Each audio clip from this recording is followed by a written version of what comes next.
día a todos. El Colegio de Sinaloa les da una cordial bienvenida al programa Ciencia en Directo.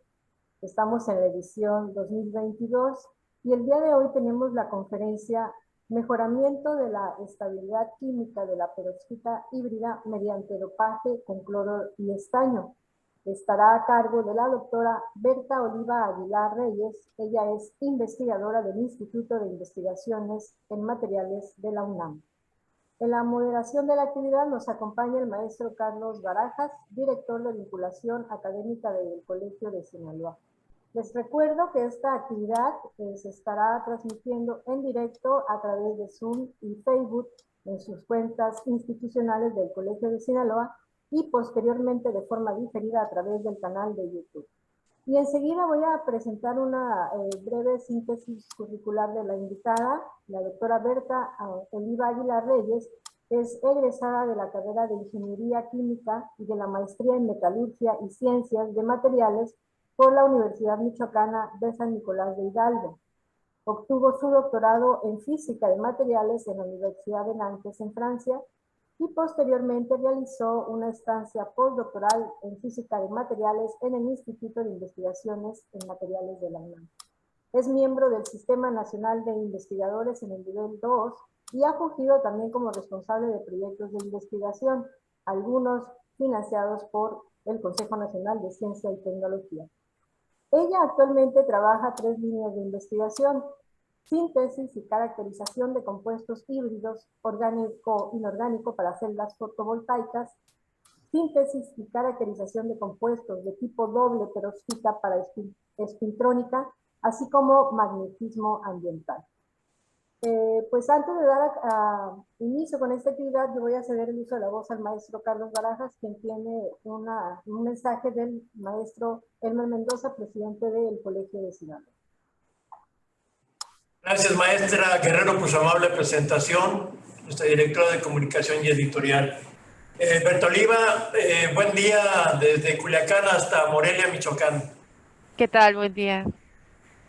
Querida audiencia, estamos en vivo y a todo color, transmitiendo a través de Zoom y de Facebook Live esta interesante plática que nos va a dar Berta Oliva Aguilar Reyes el día de hoy.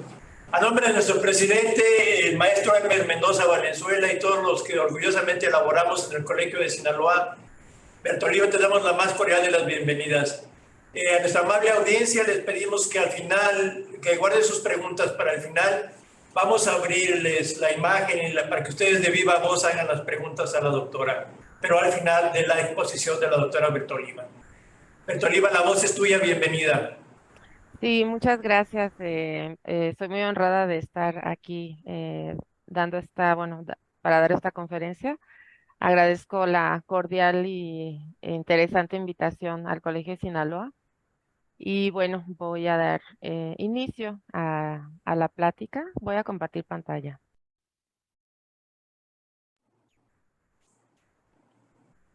Sí se ve, ¿verdad?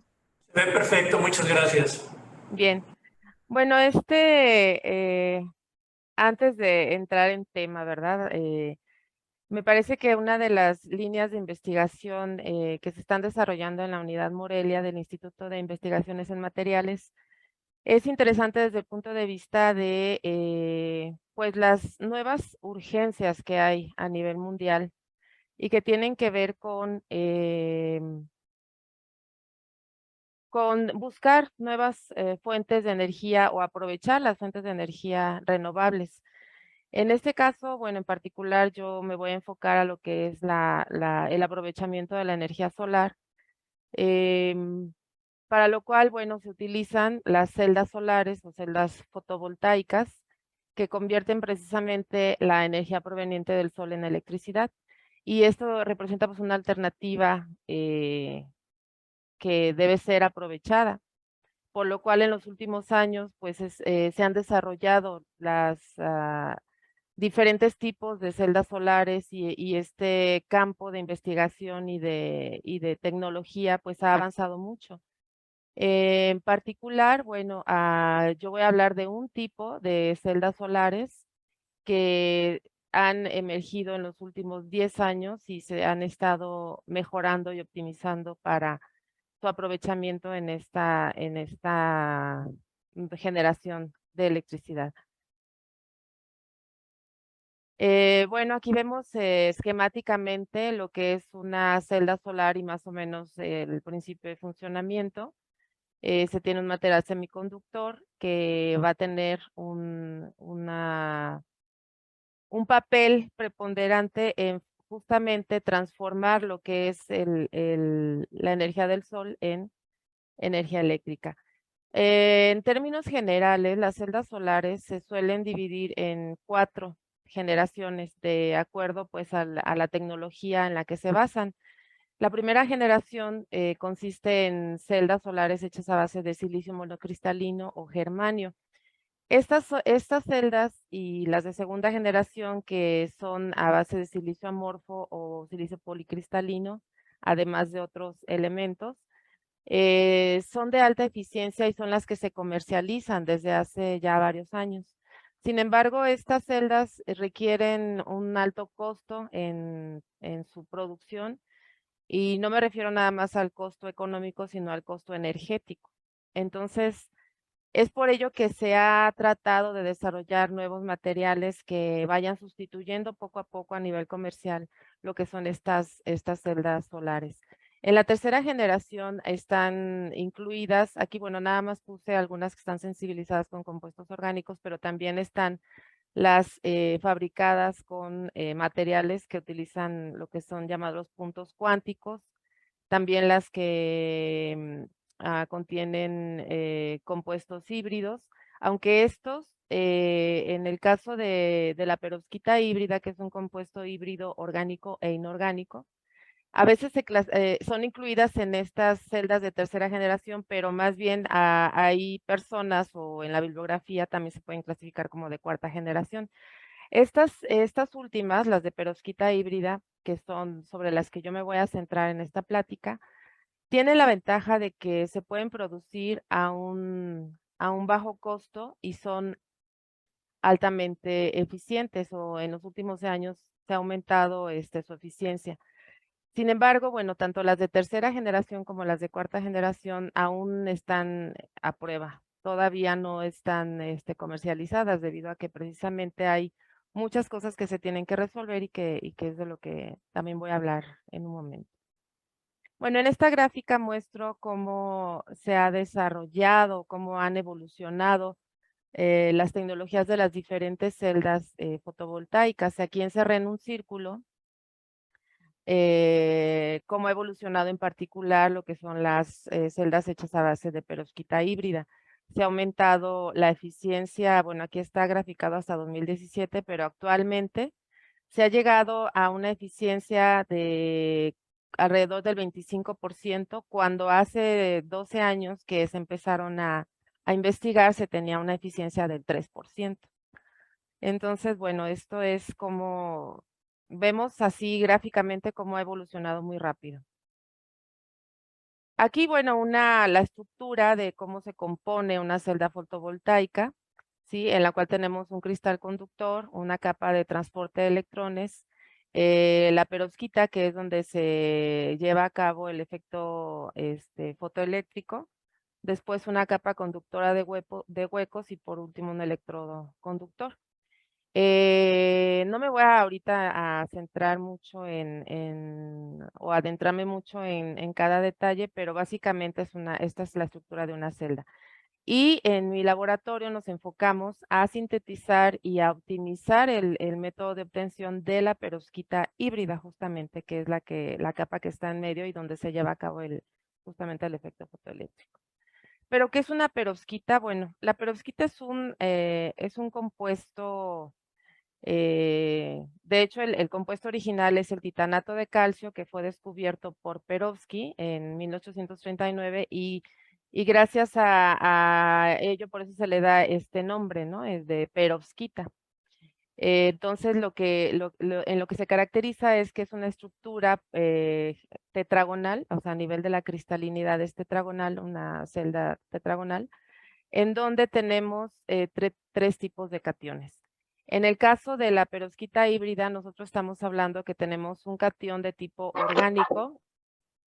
Por otro lado, tenemos un catión de tipo inorgánico y además un halogenuro, un haluro. Ahí se oyó un poco de ruido, perdón. Bien, esta perovskita es un compuesto que desde que fue sintetizado y probado para las celdas fotovoltaicas, evidenció muchas características favorables, ¿sí? Que en términos de las propiedades propiamente de los semiconductores, pues tiene una alta movilidad de carga. Esta es equilibrada, tiene poca o casi nada de recombinación de Auger. Tiene una eficiencia reactiva mucho mayor que la de las celdas orgánicas y una eficiencia de conversión interna del 100%. Es decir, que se absorbe un fotón y se produce un par de electrones dentro de la celda y cuando esta se recombina se produce un fotón. Estas propiedades que son pues muy ventajosas se atribuyen precisamente a la alta absorción óptica y tiene propiedades únicas debido a que su microestructura tiene defectos, o sea, es una cuestión de que no es perfecto y eso ayuda. Sin embargo, la perovskita híbrida se han detectado dos características que son problemáticas, sobre todo son paradójicas teniendo en cuenta la utilidad final que se le va a dar. Entonces, una de ellas es que se combina con la humedad ambiental y se descompone en sus precursores. Y por otro lado también se descompone bajo la acción de la luz ultravioleta, cosa que es un problema sobre todo porque pues, se va a usar para celdas solares, no puede ser inestable químicamente bajo la acción de la luz. Tenemos un problema adicional que yo no lo veo como un problema, sino es una cuestión que debemos saber manejar, que es la toxicidad del plomo. Finalmente, el plomo, que entra en la estructura química de este compuesto, pues es un elemento que si bien es cierto que es tóxico, manejándolo adecuadamente se puede recuperar y se puede reutilizar. Además, bueno, hay que considerar que en términos económicos el plomo pues está muy a la mano, está disponible y eso ayuda a que los costos sean más bajos.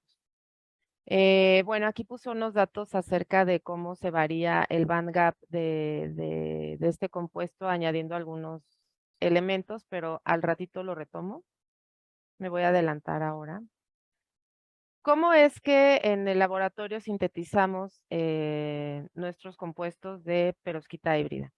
Bien, aquí yo les voy a hablar del primero que es el yoduro de plomo y metilamonio que se obtiene a partir de, primero, la combinación de metilamonio y ácido yodhídrico para dar uno de los precursores que es el yoduro de metilamonio, el cual combinamos con yoduro de plomo para obtener la perovskita híbrida llamada yoduro de plomo y metilamonio o MAPI, que se le conoce más bien como MAPI. Esta es la perovskita híbrida que ha sido más estudiada y sobre la cual se han medido estas altas eficiencias. Sí, pero justamente es la que tiene el gran problema de la inestabilidad a las condiciones ambientales. Nosotros nos dimos a la tarea, nuestro laboratorio, de obtener primeramente este compuesto para posteriormente trabajar sobre la optimización mediante dopaje de sus propiedades. Y esto quiere decir estabilizarlo a nivel químico, que no se recombinara ni con la humedad del ambiente, ni que se descompusiera bajo la acción de la luz solar. Para ello, lo que hicimos, bueno, primeramente aquí vemos la obtención del precursor orgánico, la obtención de la perovskita que ya mencioné, digamos la perovskita base, que la obtuvimos en bulto en un primer paso. Aquí la vemos en polvo. Y vemos su estructura cristalográfica, o sea, a nivel de la cristalografía, lo que nos da que es justamente la estructura correspondiente a o que se ha reportado para este compuesto. Este es un difractograma que es, bueno, que es una de las técnicas que usamos, la difracción de rayos X, pues para caracterizar todo tipo de material cristalino. Entonces, justamente cada uno de los picos que están ahí señalados con las rayitas rojas, pues nos indica la presencia de los diferentes planos que se ven justamente en el cristalito que vemos ahí esquematizado. Por medio de microscopía electrónica de barrido analizamos a nivel de la microestructura una homogeneidad química. Vemos que efectivamente cada uno de los elementos químicos que componen este compuesto, valga la redundancia, están pues dispersados uniformemente a través de todo lo que es el bulto del compuesto.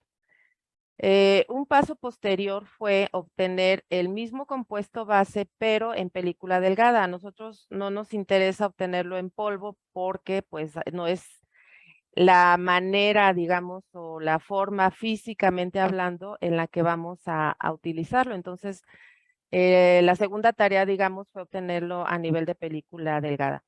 Para ello, bueno, partimos de los mismos precursores y la obtuvimos directamente sobre sustratos de vidrio atacados químicamente. Este es el proceso esquematizado en el cual, bueno, aquí sobre el sustrato se coloca una gota de la solución con los precursores. Este sustrato se hace girar para que se distribuya este líquido con los precursores y posteriormente se forma la película de perovskita en una plancha caliente. Esta parte fue muy interesante porque nosotros, bueno, digamos que optimizamos en este sentido la técnica de obtención, ya que no la obtuvimos por el método tradicional, que generalmente es depositación por vapor, en 2 pasos. Nosotros lo hicimos directamente de una solución en un solo paso. Los 2 precursores los depositamos en un solo paso.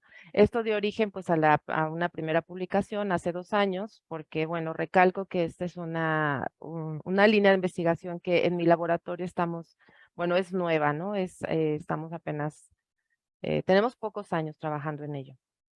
Esto ya es, no esquematizado, sino, bueno, las fotografías de cómo nosotros obtuvimos estas películas delgadas que a partir de una solución cuyo color es amarillo debido al yoduro de plomo, que es uno de los precursores, obtenemos una película de color gris metálico, que es la foto de la extrema derecha. A partir de la difracción de rayos X vemos que obtenemos también los picos correspondientes a cada uno de los planos que se esquematizan en el dibujito del cristal que vimos hace rato y que nos indican que efectivamente estamos formando la perovskita híbrida con la estructura que se ha reportado. Algunas micrografías de lo que es la microestructura que vemos totalmente uniforme y aquí vengo a otra parte interesante. También lo que nos interesa obviamente es evaluar las propiedades ópticas para checar que nosotros estamos obteniendo el material con el ancho de banda adecuado o el band gap adecuado para que funcione como el semiconductor en las celdas solares. Nosotros a partir de las mediciones de espectroscopía ultravioleta UV visible, obtenemos unas curvas de absorbancia y transmitancia, cuyas inflexión en el rango de luz visible a más o menos 780 nanómetros nos dan una inflexión. Esta inflexión lo que quiere decir es que ahí está digamos, en esa longitud de onda está absorbiendo, nuestra película está absorbiendo la luz. Justamente a partir de estas mediciones y utilizando un modelo que se llama modelo de TOC, que lo que hace es utilizar los parámetros medidos para este material que además aquí señalo, es un material que se comporta como un semiconductor de tipo inorgánico con band gap directo. Entonces, este modelo es aplicable justamente para este tipo de materiales y a partir de estas mediciones nosotros graficamos lo que es el parámetro de coeficiente de absorción contra energía y haciendo una extrapolación en la tangente de la curva que vemos a la derecha, podemos obtener directamente el valor del band gap, que para nuestro compuesto base fue de 1.54. Y esto está dentro del rango reportado y que además es ideal para este tipo de materiales. Bueno, aquí esquemáticamente cómo es que justamente se da una transición con bandgap directo y cómo se calcula justamente esta energía. Bien, aquí yo puse varios difractogramas en donde, bueno, hay que mencionar que justamente nosotros en lo que queremos trabajar es en la estabilidad del compuesto. Así que este compuesto base que se obtuvo en un inicio, que corresponde a la perovskita híbrida sin dopar, lo estuvimos monitoreando, mediciones tanto de difracción de rayos X para checar que la estructura no se estuviera modificando, y por otro lado también las mediciones de espectroscopía UV-Vis.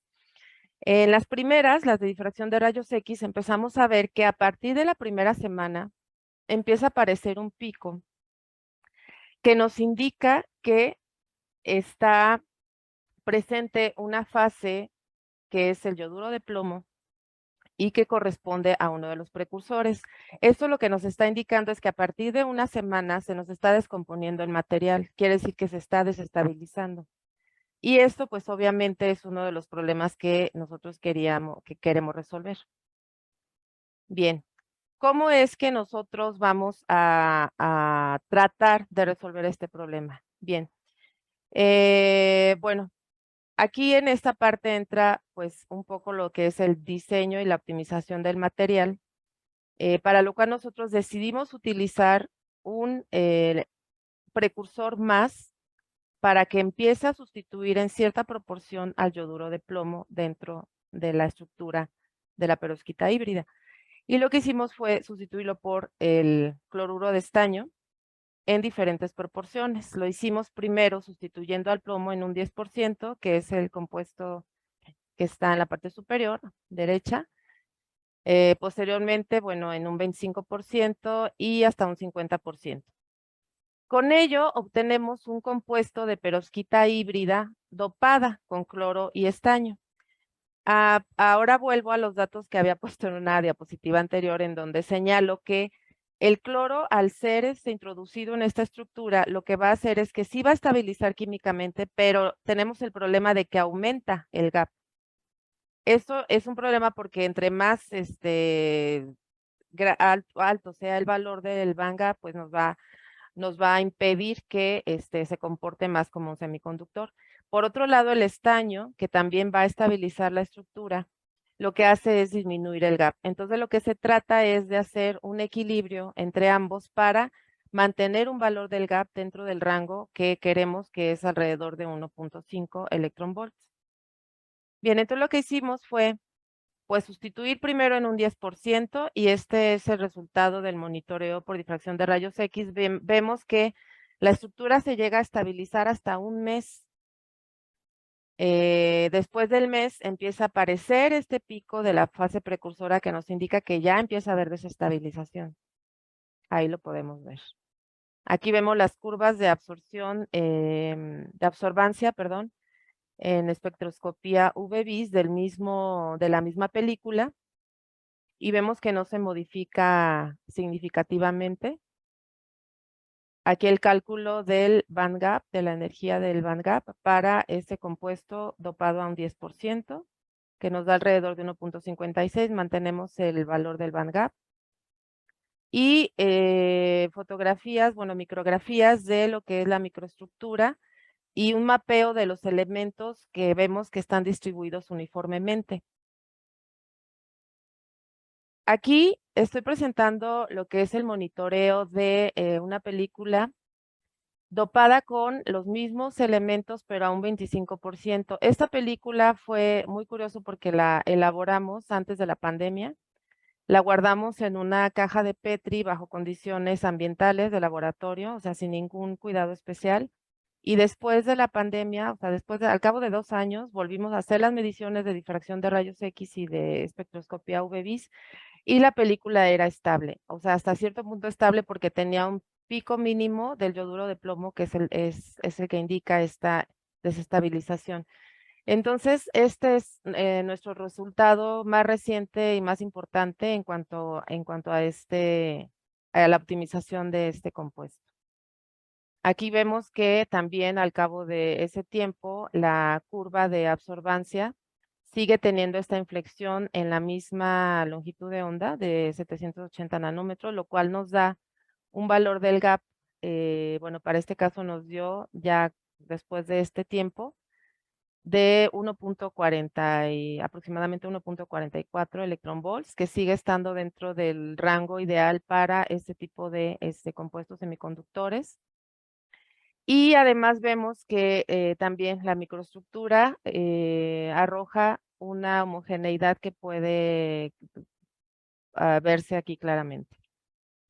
Aquí ya no presento datos sobre el dopaje a 50% porque aquí ya esta micrografía nos mostró que se segregó el cloruro de estaño y ya no fue posible. Aquí vemos un mapeo, estas como manchas que se ven en cada una de las micrografías representa que hay segregación de alguno de los elementos, lo cual muestra que no hay homogeneidad en la muestra. Entonces los resultados para esta cantidad de dopaje no fueron buenos. Sin embargo, que vimos que el dopaje al 25% del plomo con estaño nos dio o mejoró la estabilidad, que era lo que nosotros buscábamos.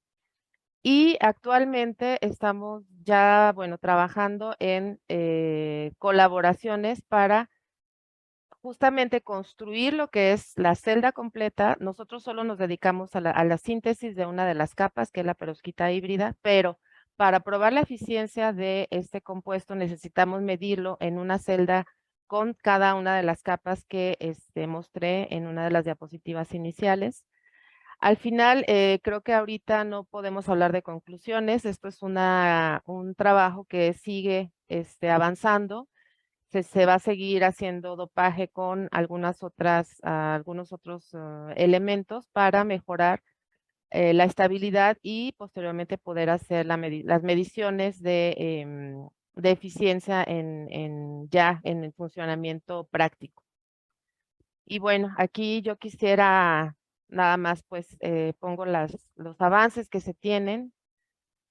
Quiero agradecer a los proyectos que nos han permitido llevar a cabo este trabajo. Aquí algo de la bibliografía. Y mi equipo de trabajo, que bueno, tengo un colaborador en la unidad Morelia, que es el doctor Horacio Navarro. En ese trabajo participaron como postdoctorantes las doctoras Daisy Torres Martínez y Tania Soto Guzmán, así como las estudiantes de licenciatura Aranza y Cristel, que terminaron justamente o están en proceso de titulación con temas relacionados a todo este proyecto. Entonces yo quisiera agradecer y bueno, quedo abierta a las preguntas que tengan. Muchas gracias.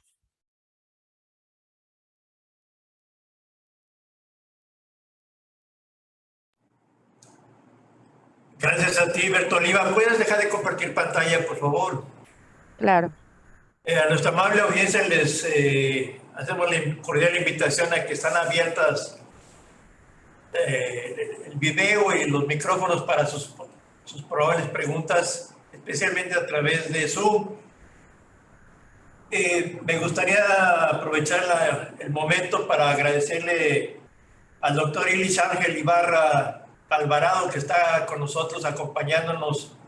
Él es el secretario académico del Instituto de Investigaciones en Materiales, con sede en la Ciudad de México. Bienvenido, Ilich. Carlos, qué gusto saludarte. Muchísimas gracias. Una excelente charla, muy interesante. La parte de la modificación no es sencilla. Digo, para aquellos que no tengan mucho conocimiento en estos materiales, la modificación sabe que muy poca gente lo trabaja. Químicamente es bastante complicado. Mi pregunta, Berta, es esto. Yo veo mucha posibilidad de utilizar esos materiales como detectores de contaminantes atmosféricos. Ciertamente no son materiales porosos, son materiales densos, pero yo lo que esperaría es que tanto con la funcionalidad que tú incorporas como con la parte metálica, pudiera haber alguna interacción que pudiéramos medir, por ejemplo, por fluorometría. Concretamente me interesa, quizás lo sepas, la parte de dióxido de azufre, y me parece que a lo mejor sería un campo muy interesante de colaboración y oportunidad ver qué ocurre con tus materiales para la detección de SO2. Ese es la primera vez que lo considero. ciertamente yo he estado más enfocada a analizarlo desde el punto de vista de las propiedades ópticas y fotoeléctricas, Ujú. y no había pensado en esta posibilidad. Sin embargo, me parece que sí, efectivamente se puede hacer. Sí tiene cierto grado de porosidad, pero lo interesante es justamente la La funcionalidad. super- y sobre todo el acceso a la superficie, ¿verdad? Porque al final Exacto. yo esperaría que pudiéramos medir su fluorescencia, porque seguro tiene un efecto de fluorescencia, y entonces es medir el material como es, después encontrar el pico máximo de absorción para excitarlo en esa parte, y después darle un tratamiento de dióxido de azufre, que como sabemos no es muy poroso, pero aquí el tema no la porosidad, sino tener acceso a la superficie y a la funcionalidad química. Entonces puede ocurrir que haya una reacción química o puede ser que ni siquiera haya una reacción química, simplemente sea una interacción muy fuerte y entonces vemos el cambio en espectro de fluorescencia y pues ahí tienes el detector, ¿no? Y eso sería súper interesante, además de lo que tú actualmente estudias, fenomenal, pero me da la impresión que perovskitas en general son materiales muy interesantes para la detección de diferentes moléculas. En este caso, propongo contaminantes porque es el área en la que yo trabajo, pero vaya, o sea, me parece que pueden ser un montón de cosas, ¿no? O sea, no solo moléculas contaminantes.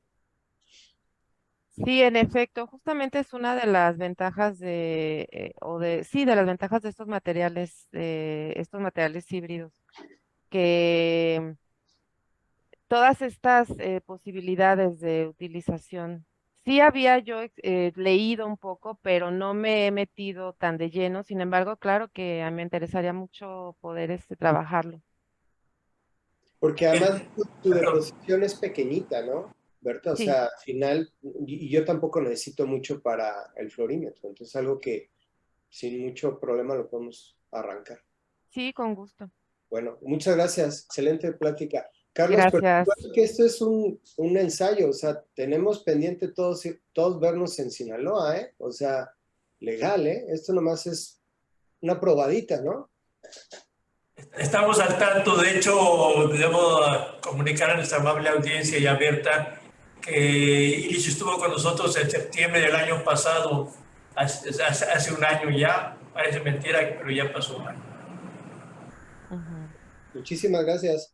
Al contrario, Berta nos llega una pregunta, además de tu preocupación, la preocupación de tu equipo de trabajo por la estabilidad de la perovskita.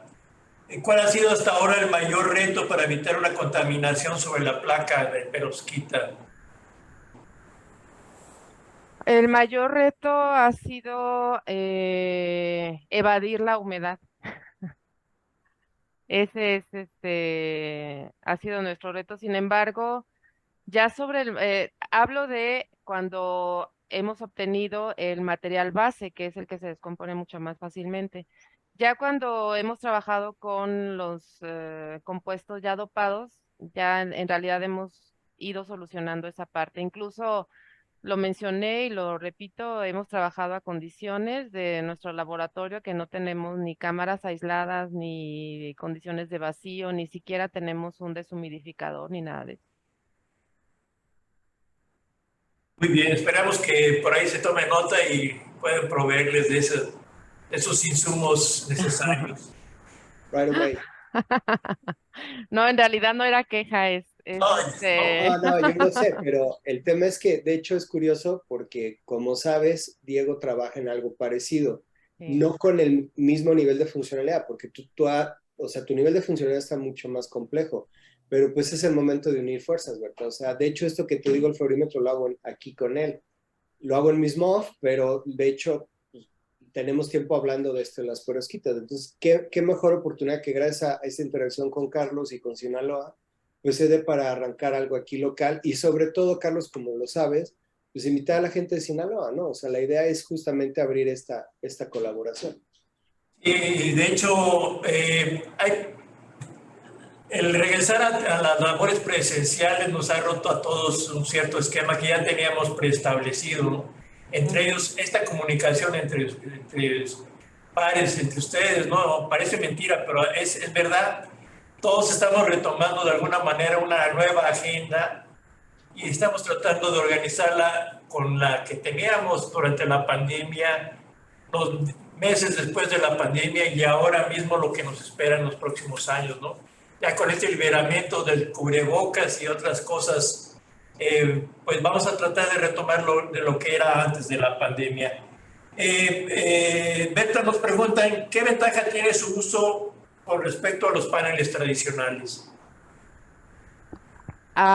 Bien, en cuanto a la eficiencia, actualmente se ha alcanzado el valor que manejan algunas de las celdas de silicio policristalino y la ventaja sobre todo es que estos materiales de perovskita híbrida son mucho más fáciles de obtener. El costo tanto económico como energético como ambiental es mucho menor. Y bueno, el reciclaje, o sea, hay muchas ventajas sobre las celdas tradicionales que además, como lo mencioné, actualmente solamente se comercializan las que están basadas en silicio policristalino y monocristalino, pero son muy caras. Es una tecnología muy cara en todos los aspectos. Nos hacen una pregunta más, ¿en qué parte de México hay yacimientos de perovskita? No, de perovskita como tal, bueno, si hablamos de la perovskita, el compuesto original, la verdad es el titanato de calcio, la verdad desconozco dónde hay yacimientos de este. Si hablamos de las perovskitas que yo estoy mencionando, estas se obtienen únicamente en laboratorio. Las perovskitas híbridas no se encuentran en la naturaleza, estas hay que fabricarlas a partir de una parte orgánica y una parte inorgánica, que eso se hace en laboratorio. Pues no sé si hay algo más que quieras agregar, Berta. No nos han llegado más preguntas. A mí sí me gustaría mencionar que si bien la audiencia en estos momentos no es la que acostumbrábamos cuando estaba la pandemia, esto es perfectamente entendible y de hecho quiero agradecer tu generosidad en permitirnos grabar esta sesión porque va a quedar como parte de un receptorio digital al cual la gente va a acudir sin lugar a dudas. Eso está en los números, nosotros no lo manejamos, ¿no? Pero la gente que llega y que consulta con un especial interés todos estos documentos digitales que aquí se están generando, les serán de utilidad a quien realmente los necesite. Claro, no, al contrario, te agradezco mucho la invitación y agradezco a la audiencia. Y claro, por mí, yo abierta a que esto tenga la difusión que se le pueda dar. Es parte de nuestro trabajo también dar a conocer qué es lo que estamos haciendo, cómo es que estamos empleando los recursos que se nos dan. Y sobre todo, bueno, es también tener una retroalimentación con la gente que así quiera hacerlo. Entonces, bueno, nada más, quisiera nuevamente dar las gracias al Colegio Sinaloa, a Argel, que por medio de él se dio este contacto y esta invitación. Entonces, pues yo honrada de estar aquí y de poder seguir estando en contacto con ustedes para en lo posterior hacer alguna actividad de este tipo. De nueva cuenta, te agradecemos a nombre de nuestro presidente, el maestro Hermes Mendoza, y de quienes orgullosamente colaboramos en el Colegio de Sinaloa. Desde Culiacán hasta Morelia y la Ciudad de México, muchas gracias. Gracias. Yeah.